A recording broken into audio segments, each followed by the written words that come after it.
You think you know the story of the Happy Giant, a tender tale written by Oscar Wilde about a lonely giant, a forbidden garden, and a child who brings redemption. But what if I told you that this gentle fable hides a truth far older and far darker than Victorian morality?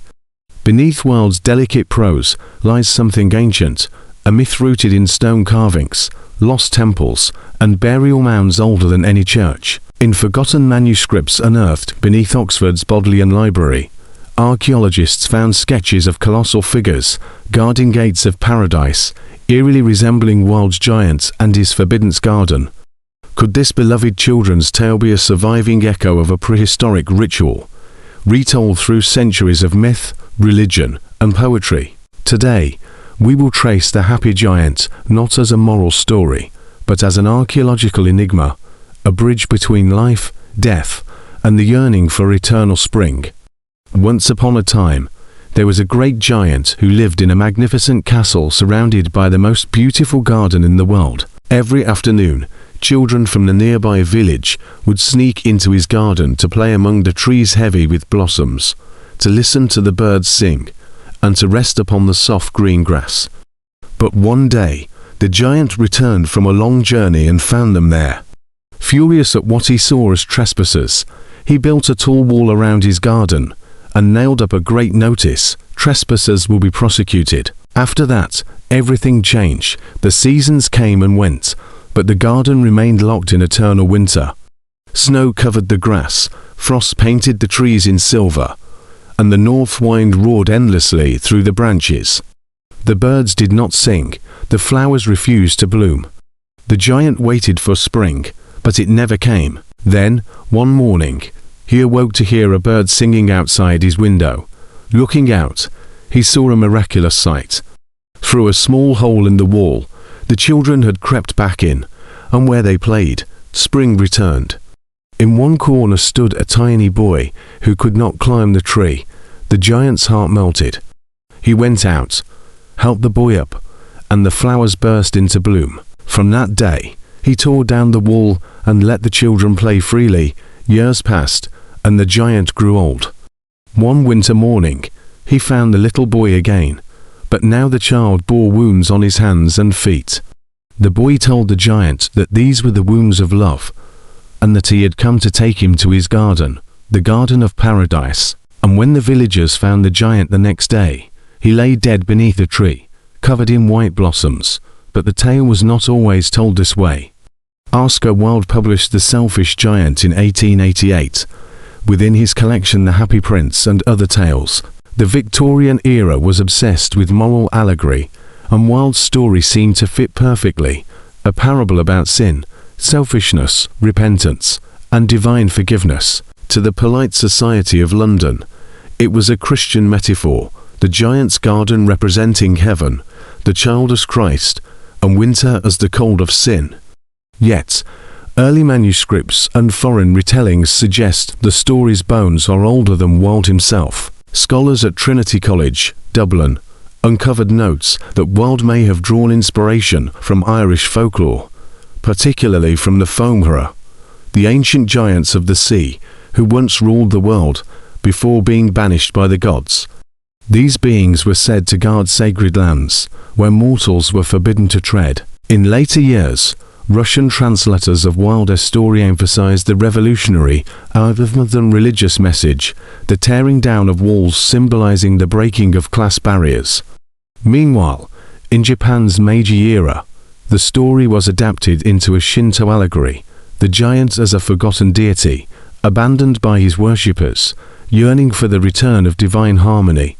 Each era reshaped the myth to suit its own moral code, yet the consistent imagery, the walled garden, eternal winter, and the child bearing divine wounds, transcended language and religion. When modern folklorists compared Wilde's version to older European stories, such as the Sleeping Garden of the Rhineland and the Stone Guardian of Galicia, they noticed uncanny parallels. In both, a powerful figure keeps humans from entering a sacred garden, only for a divine child to bring renewal through sacrifice. So was Wilde truly the author, or merely the latest translator of a myth that had been told and retold since the dawn of written history. On closer inspection, the Happy Giant echoes a lineage of myths that stretch across continents. The walled garden itself mirrors the Persian paradisa, the original paradise, described as a perfect enclosed space where immortality and peace reigned. The very word paradise stems from this ancient Persian term, suggesting Wilde's setting may be more than a literary invention. It may recall humanity's first dream of heaven on earth. The figure of the giant connects to the titans of Greek mythology, divine beings punished for defying the gods. Like Atlas, condemned to bear the sky, Wilde's giant is trapped by his own isolation, frozen within the walls he built.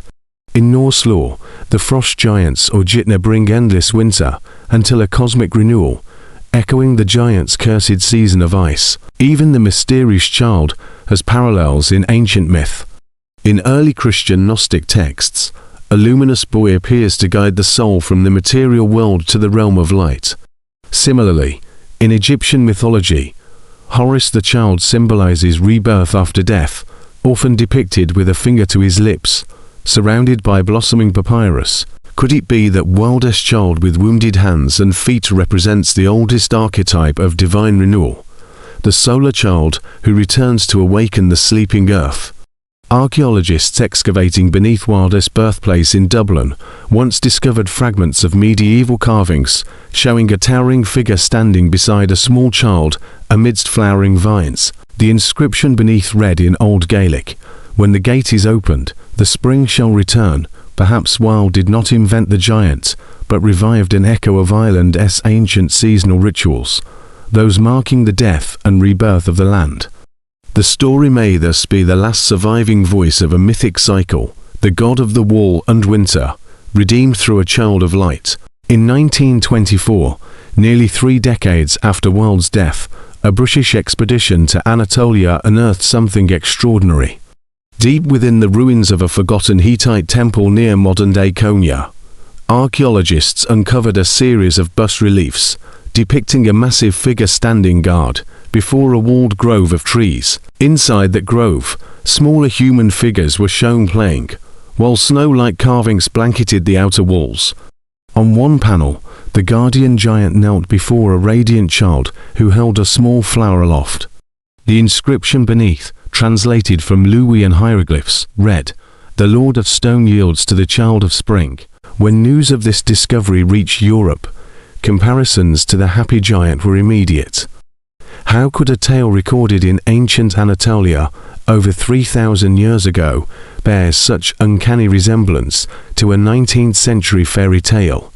Subsequent excavations revealed similar imagery in distant regions. In a cave temple in Gujarat, India, 2nd century murals depicted a colossal being blocking mortals from entering a garden of perpetual bloom, until a divine boy pierced his heart with light.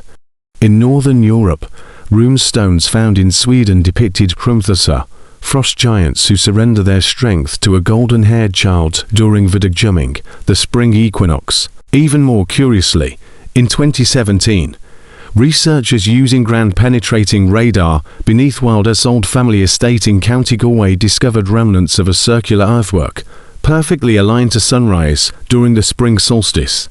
At its center stood the fragmented remains of a sandstone statue, a large hand, sculpted in exquisite detail, with petals carved into its palm. Whether coincidence or continuity, these findings suggest that the Happy Giant echoes a myth, so ancient it transcends culture, geography, and time. It may not simply be a moral fable, but a surviving thread from humanity's earliest attempts to describe the rebirth of the world. What seems to be a simple children's story begins to unravel into layers of profound symbolism once examined closely. The wall that the giant builds is more than a barrier of stone. In ancient ritual symbolism, walls often represented the veil between the mortal and divine worlds, the threshold separating life from afterlife. When the giant seals his garden, he performs a symbolic act of separation, cutting himself off from the cosmic cycle of renewal. The eternal winter that follows embodies death, spiritual stagnation, and isolation. In early Celtic traditions, winter was not merely a season, but a divine punishment for those who broke the sacred balance of generosity and nature's rhythm. The child who returns, wounded yet radiant, acts as the axis between worlds, the figure of redemption seen across countless mythologies. His wounds mirror those of Christ, yes, but also of Balder in Norse myth and Thomas in Sumerian legend, both deities slain to ensure the return of spring. The garden itself stands as the symbol of paradise lost and regained, echoing both Eden and the Elysian fields. It is the realm of harmony, where human innocence meets divine creation. The act of reopening the garden is thus the restoration of unity between humankind and the divine natural order. Even the giant's death beneath the blossoming tree is rich in sacred imagery. The white petals falling upon his body resemble ancient funerary rites, where the deceased were covered in flowers to signify purification and ascension. In Egyptian and Hindu iconography alike, the tree is a bridge between worlds, roots in the earth, branches in heaven. Thus, the giant's final sleep beneath the flowering tree is not a death at all, but a transcendence. He does not perish, he passes through the wall, into the eternal garden he once kept closed. Wilde's tale, seen in this light, becomes less about selfishness and more about initiation, the journey of a soul returning to divine unity and understanding the meaning of compassion. The story of the happy giant, that many of us recall as a simple children's tale, was never merely about kindness or morality. Beneath its elegant language lies the convergence of myth, archaeology, and ancient ritual. Across continents and centuries, from the frost giants of the north to the sun temples of the east, humanity has told a single recurring story. The tale of a great guardian who blocks the renewal of life until a child of light restores the balance. Wilde's genius was not in inventing this story, but in awakening it once more, giving it the form of a fable that children could hear and adults could contemplate in silence. In this light, the giant's happiness at the end is not sentimental but sacred. It represents enlightenment, the moment when the heart, once encased in the stone of ego, finally opens to the eternal spring of compassion. His garden, reborn, becomes the symbol of the world healed.